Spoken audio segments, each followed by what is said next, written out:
So this is my custom Honda CM185. I guess I don't know if you could call it CM185 anymore with some of the modifications I've done. It really doesn't look all that much like, like the bike that it started out as. I can put a photo of that up. So I've been working on this. I bought it as a non-running kind of project bike, and I've been working on it on and off for the past year and a half, and pretty much I've done almost everything you could do. So it's got a lot of brand new components. I stripped it down to bare almost like really nothing. I took the engine out, everything apart. As you can see, it's a powder coat job. Had it done at a shop, all the little parts. So I've had it all apart. Bought a lot of brand new Honda OEM parts. They still made things like that, like this the rubber here for the kickstart, things like that. Some of the major modifications, the frame. I chopped the frame. You can see here I installed recessed turn signals, different brake light, that's a handmade leather seat from somewhere in the States. I quite like that seat. It used to have a big, enormous, kind of 70s looking Honda seat on it. That's a brand new exhaust system. Stock headers. Well, I had to buy new headers for it, but stock for this model of bike with a new pipe, and then I wrapped the headers in tape. Brand new coil. It's a 6-volt coil, so that was kind of hard to find. That one is off of a Harley from the 40s or something, but it's reproduction, so it's brand new. That's where the starter used to be. Converted it to kickstart only. Brand new controls. All this is brand new. It's all been done.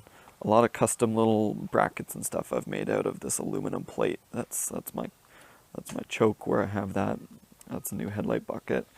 This is my little emblem I made out of a piece of hardwood that I crafted and then wood burned into that.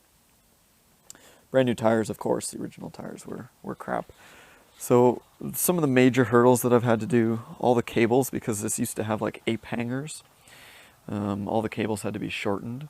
So that was a bit of a fun practice because they don't really make these cables anymore. So these were shortened I actually cut it off and then used a solder pot to put a new tip on it.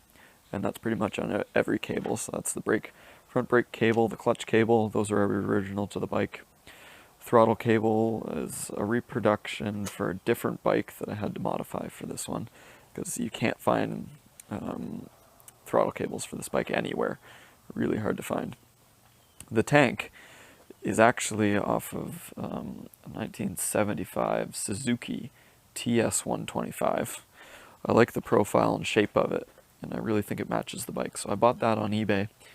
And it was blue originally, and I stripped it, had it sandblasted, and then I took it. I did all the prep work, and then I took it to a custom body shop here near where I live, and had them do a car paint job on it in British Racing Green with a car quality clear coat, so that it would actually last any gas got on it, things like that. I'm going with a GPS mounted on the handlebars for my speedometer for now. Might go with my iPhone on there, but I like the GPS for the most part.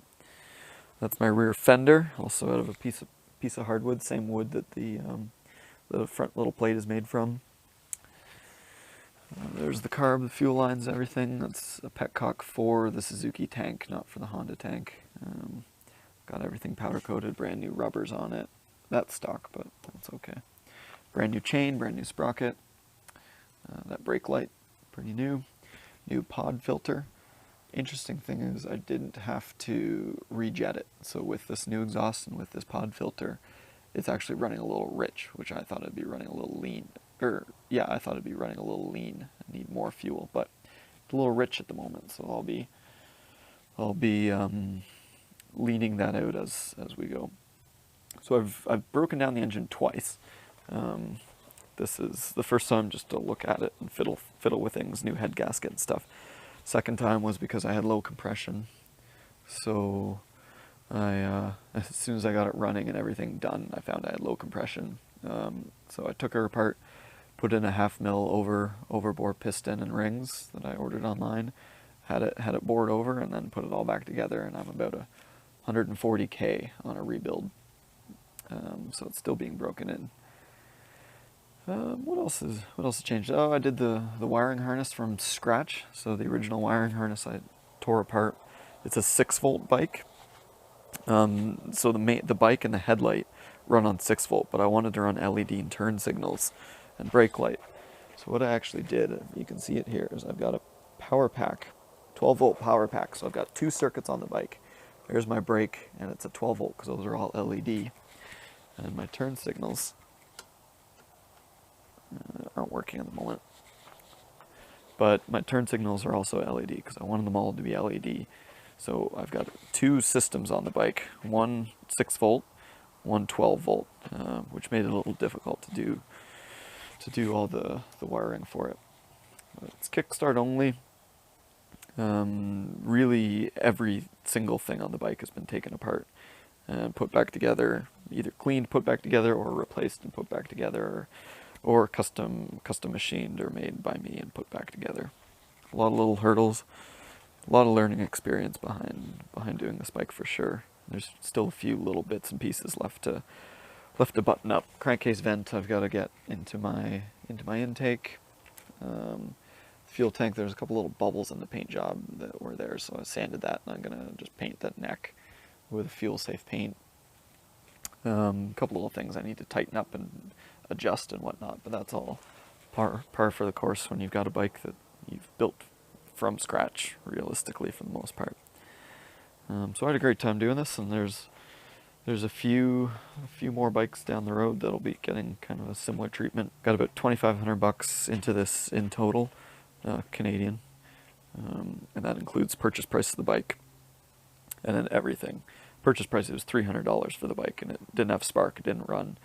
I got it running within, a day or two, and then decided to strip it and go from there. Most expensive individual part was probably powder coating. That was $400 for the set, and then my rebuild was probably also expensive. That was $170 for the parts, $160 for the boring work. Tires were cheap, $200. So it was a lot of fun.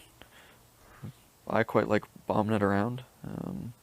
Yeah, if you guys have any questions about what I did or little things on it, just post them up in the comments, and I'll be sure to answer.